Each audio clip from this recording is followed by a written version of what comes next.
In the dead of night, when the moon is high and ill winds blow, and the banshees cry and the moonlight casts an unearthly glow, arise, my love, with tales of woe.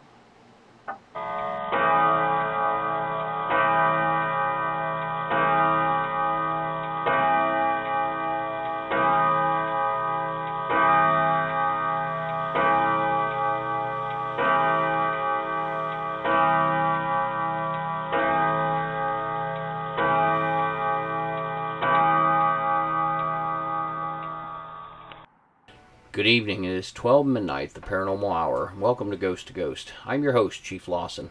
Ghost to Ghost is a podcast to discuss all paranormal and parapsychology subjects. You can find Ghost to Ghost on all major formats, so tell your friends, tell your family. Come listen to Ghost to Ghost. Topic for tonight is, what is a paranormal group? Who is SPIRIT Indiana Paranormal? And what is it that we do?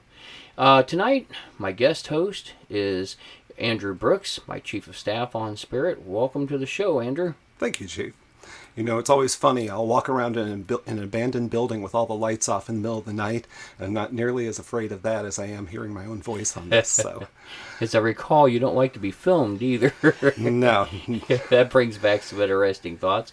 Today is our inaugural broadcast, so tell your friends. This is the first episode of Ghost to Ghost, and let's start off, Andrew. Tell me, what is a paranormal group? Well, you know, it's funny, Chief, because, as you know, there's a lot of misperceptions on what a paranormal group is. You know, first of all, it's a group with a common interest in a topic. You know, whether it's an investment club or a tennis club, it's very similar to that. The people in our group come from many walks of life. Some are professionals, some are public servants, some are roller derby players. They cover all walks of life. What brings us to, you know, what makes them actually take the step forward to join a group? Everyone has their own reasons. Most people have their own paranormal experience at some point in their life that they want to understand better. Some people have faced death and they want to understand death and the afterlife, worrying about their own immortality. That's nothing unusual. I mean, we've had a member a while back in our group that wanted to know, what was on the other side. There was a big issue there to ensure that he could determine if there was an afterlife. So, yeah, I agree there. I agree wholeheartedly. So, if somebody's thinking about forming a group, you know, there's a lot of ways to form a group. You have to understand what your methodology is. You know, some groups start very simply. Get some friends together and investigate graveyards at night. Always make sure that it's acceptable, that you're not breaking any laws doing that. Trespassing and whatnot. Trespassing, so forth. But, you know, some groups look for more of the formal, you know, the Waverly Sanatorium, the Mansfield Prison, organized ghost tours where they do their own investigations. And some people, like us, will work with people at personal residence, and that's a lot of what you see on the TV, and that's also what we do. People have had scary experiences in their house and they're asking for help. Why don't we ever investigate cryptids or ufology? Because it's a different area of expertise. It's not, you know, our paranormal covers a very wide area, including cryptids and ufology. Our expertise is in the area of ghosts and spirits, and that you can't be an expert in everything. No, and that's a big enough area to cover as is, isn't it? Yes. Andrew, was there something in your life in particular that maybe inspired you to join SPIRIT and get into the research of parapsychology and the paranormal? Well, like I said, everybody always has some type of paranormal experience. Many people in our group have a paranormal experience that draws them in. And I did too when I was young. You know, now first of all, I'm not into, you know, I'm a skeptic by nature. I'm very analytical. You know, I don't go looking for scary experiences. But in my family, when my great-grandmother died, my grandmother was away at school. She came home, you know, one night in August, Where she was staying, homes weren't air conditioned then. She went down to the living room, laid out her blankets, laid on the floor. As she was laying on the floor, she heard something coming towards her, didn't really think anything of it. When she woke up in the morning, her shoes were right by her head. And her mother died that night. Okay, so that's a family folklore. Don't really think that much about it. Except when my grandmother died, I was 13 at the time, laying in my bed, and I heard something on the side of my bed. Knew there wasn't supposed to be anything there, and I turned on the lights and looked over there. Couldn't find anything. Came down that morning, and my mom was talking to me, and she said that she said, Andy, I need to tell you something. Last night, she was sick, and she had to come down to sit in her recliner. During the middle of the night, she felt someone touching her feet, feeling at her feet. She got up, she turned on the lights, she looked over there, did not see anything, got up, checked the doors of the house to make sure the doors were all locked, went back to bed. She goes, last night your grandmother made a turn for the worse, and she's probably going to die today. Okay, that's kind of interesting. I go to get ready, can't find my shoes. They were upstairs, in front of my door, where I couldn't have closed my door that night. Wow. Now, a couple of weird things about that night is that my grandmother, as she went to bed that night, she begged the people at the nurses, she was in the hospital, she begged the nurses to let her say goodbye to my grandfather. And the nurses, thought she was just being crazy. But she died that night, She made a turn for the worse and died within about 12 hours after that. Wow. Well, that would certainly be something that would lead you this direction, wouldn't it? The funny thing about that is that, my mother died years later, many years ago. Mm-hmm. After that, nothing happened at that time. Oh, really? So, I always use, I keep looking for the blinding light of the obvious. I keep looking for the personal evidence. Did I not just make this up in my head? Again, I know absolutely what happened, and that's what drives me, but I always, all my own little doubt, my own questions are always there.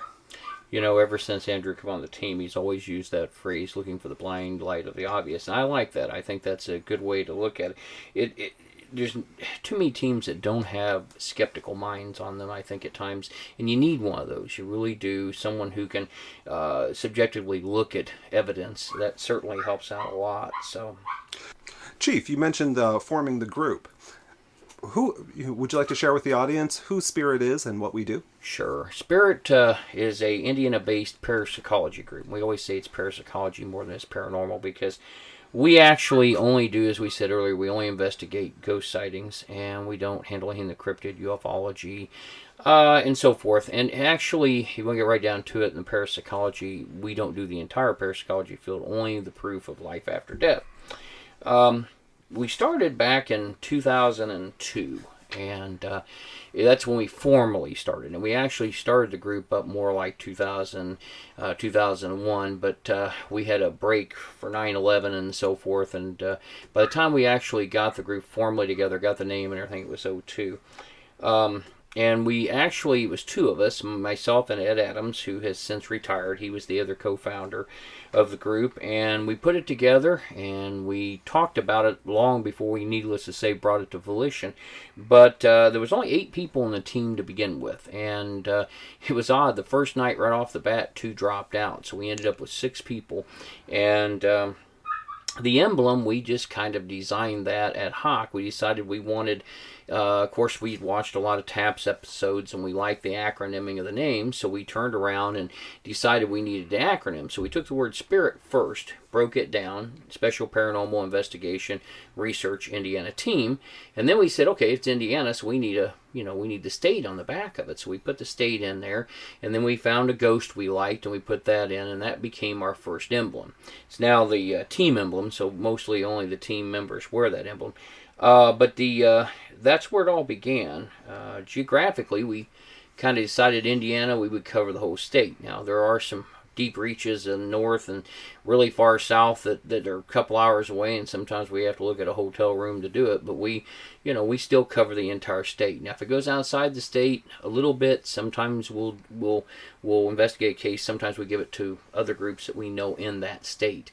We had that happen in Ohio here not long ago, and we had one in Michigan not long ago that called us. So, but yeah, I think for the most part, the group went really well when it was formed, and honestly, we didn't have matching clothing. We certainly didn't have matching vehicles. I don't think the only emblem we had was what we drew on a piece of paper.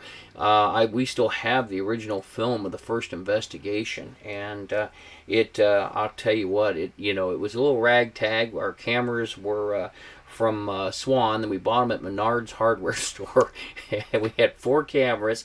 I think we had 1 camcorder, we had one EMF detector, and maybe 1 or 2 recorders. And some of these recorders were used when some of us were in college to take dictation.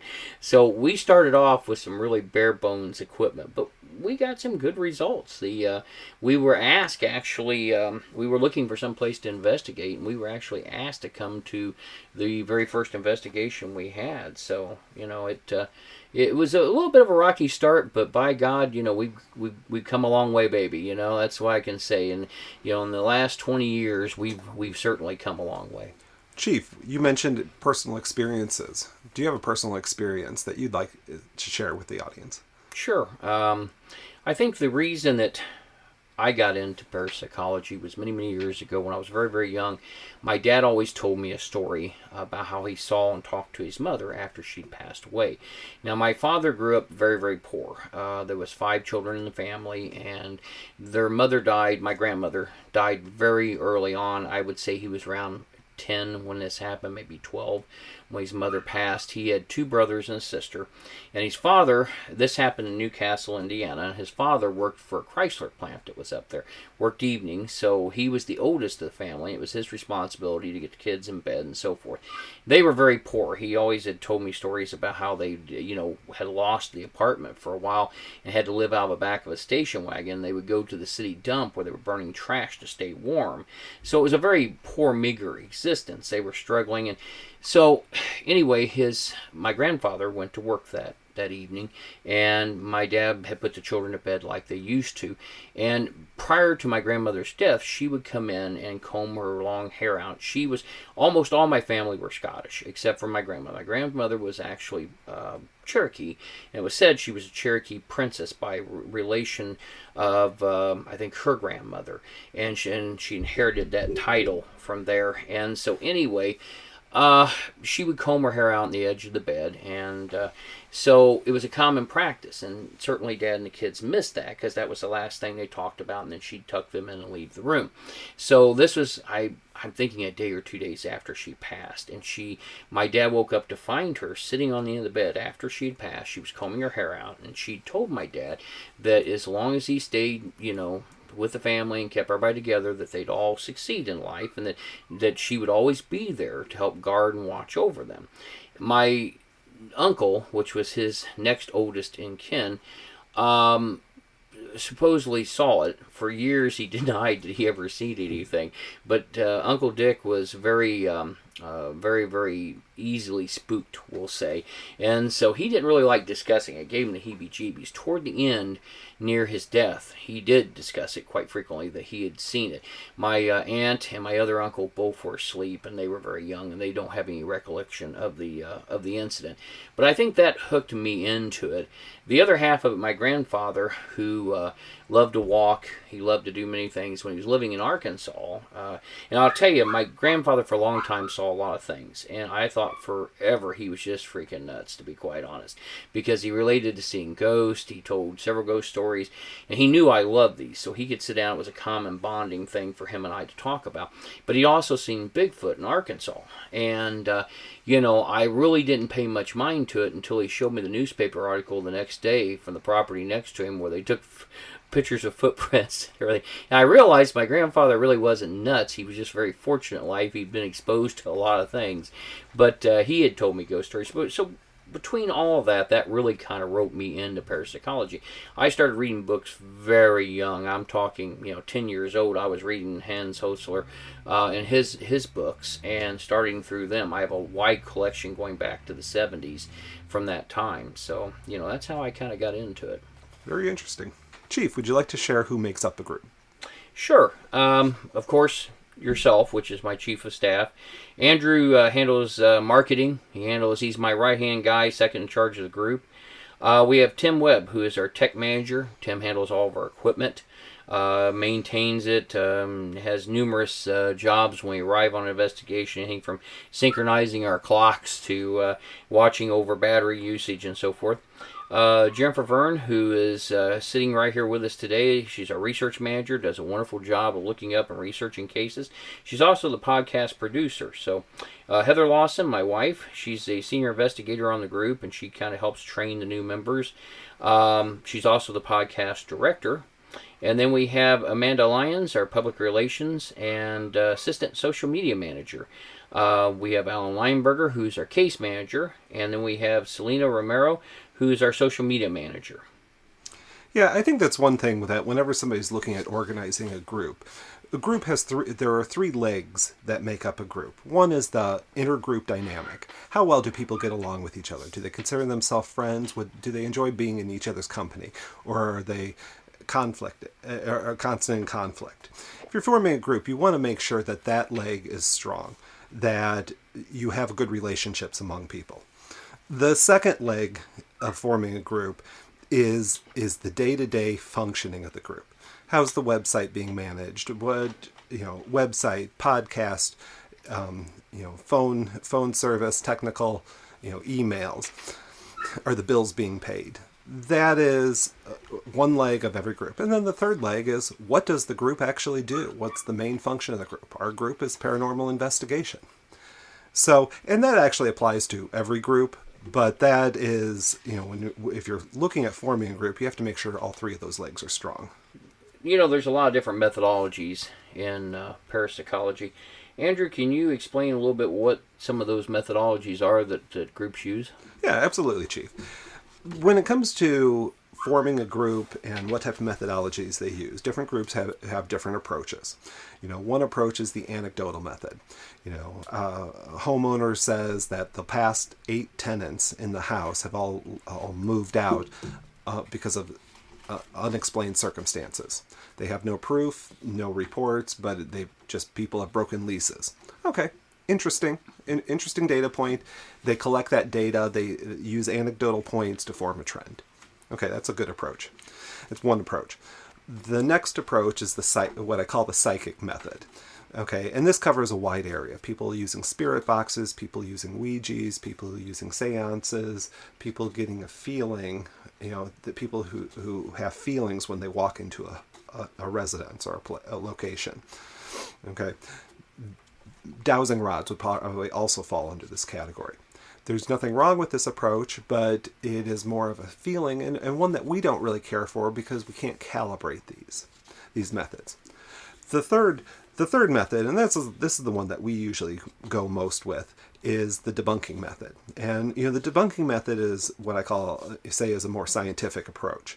And by using it, when we go into a residence, we look at the magnetic fields of the house, because magnetic fields have been proven to, from a medical standpoint, to make people feel uneasy.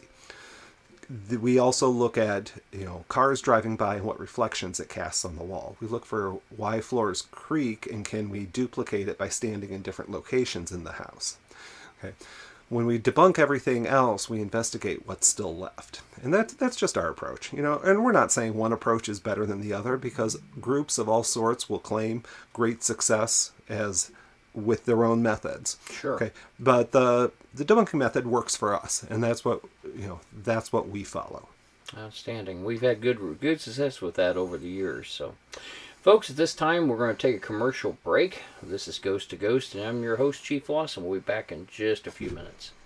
Hi, folks. This is Chief Lawson, the host of Ghost to Ghost. Tonight, Ghost to Ghost is sponsored by Silver Fox Dreams.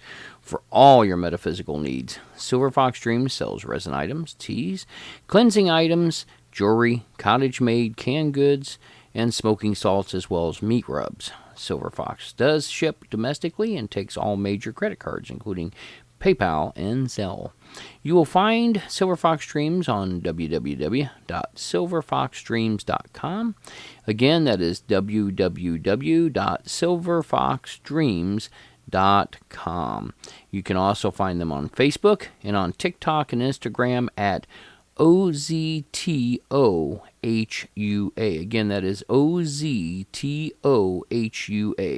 Remember, Silver Fox Dreams for your metaphysical needs. So, Chief, if somebody would like to contact us, how can they reach us? Well, Andrew, there's several ways they can get a hold of us. Of course, we have our hotline. We try to reserve that mostly for people who need assistance, that have hauntings, and are trying to reach us. And that's 317-883-9103. Again, 317-883-9103. You can go to our website at www.spiritindiana.com. And for those that want to know how Indiana is spelled, it's SPIRITINDIANA.com. And there you'll find links to our Instagram, to our podcast here at Ghost to Ghost. You'll find links to our Facebook page, and Facebook is a good way of sending us a message through there. And then also we have our email address, info@spiritindiana.com. Any one of those you can get a hold of us, and we'd be more than happy to hear from you. So, how was your voice on the podcast, Andrew? Well, that's still waiting to be seen, but hopefully it does come through well, because we have big plans for future podcasts. In the months ahead, each podcast will cover some Hoosier haunts, cover more ghost stories, cover more of what goes into forming a group, and share tips among other paranormal investigators of things that we've found. We would love to answer paranormal questions in our podcast, and we have special topics such as Paracon and holiday subjects also planned. So, and each podcast will finish off with Jennifer telling a ghost story of the day. All right, listeners, it's time for our feature ghost story of the day. Today's presenter will be Jennifer Virgne, research manager for Spirit Paranormal and producer for Ghost to Ghost podcast. Selling Grandpa's Ghost, Indianapolis, Indiana. Mary Anderson's 6-year-old son Colin began to behave differently soon after his grandfather died.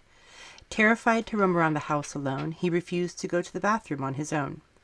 Soon after his grandfather died, he began seeing his ghost. Afraid to see his ghost again, he would even sit outside the bathroom door while his mother bathed. That's when Colin suggested to his mother that she sell Grandpa on eBay. Mary, stressed out by Colin's behavior, toyed with the idea.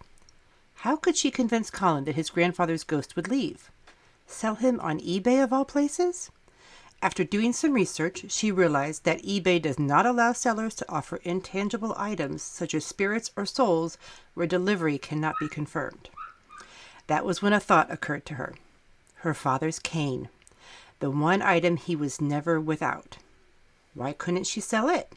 In Collins's eyes, his grandfather and his cane were inseparable. As a ploy to ease her son's fears, Mary posted the cane for a 7-day sale. Her only request was that the buyer send a letter to Colin explaining they'd received the cane along with the grandfather and both were doing well. To her surprise, the cane with grandfather attached garnered 137 bids. The winning bid of $65,000 went in an online casino called thegoldenpalace.com. The cane with attached ghost was just one more item this Antigua-based casino added to their collection of oddities. What else did they purchase off eBay? How about a $25,000 grilled cheese sandwich displaying the image of the Virgin Mary? The above sales may have one pondering. Has eBay become a paranormal bazaar for unwanted souls? Thank you, Jennifer. That was a good story. We covered a lot tonight. As we look back, we covered what is a paranormal group and what is parapsychology. We've covered who is Spirit Indiana, and we talked about methodologies of investigation and the members of our team. We talked a little bit about upcoming episodes and what to look for in the future. And of course, we had our wonderful Ghost of the Day story. So Thanks again for listening to Ghost. I am your host, Chief Lawson. You will find Ghost on all major formats on the 15th of the month starting at midnight, and every 15th of the month thereafter. If you'd like to be a guest on our show, maybe have a question or subject you'd like to ask about on air or be used on the show, please email us at ghosttoghost@spiritindiana.com. Again, this is ghosttoghost@spiritindiana.com. I want to thank my production staff on Spirit for helping me make these podcasts possible. Until then, see you next time. Stay safe, and remember, the truth is out there. Ghost to Ghost podcast and its contents is the property of Spirit Paranormal Ltd. All rights reserved. We welcome you to download and play the podcast and share it with others for personal use. You may not, except with written permission, use or distribute its contents for commercial use. Spirit Indiana Paranormal, covering the Hoosier State since 2002, Indy's oldest parapsychology investigation group. If you are experiencing what you believe to be paranormal issues, reach out to us for help at www.spiritindiana.com or at our hotline 317-883-9103. Again, that is www.spiritindiana.com or our hotline at 317-883-9103. Thank you for listening.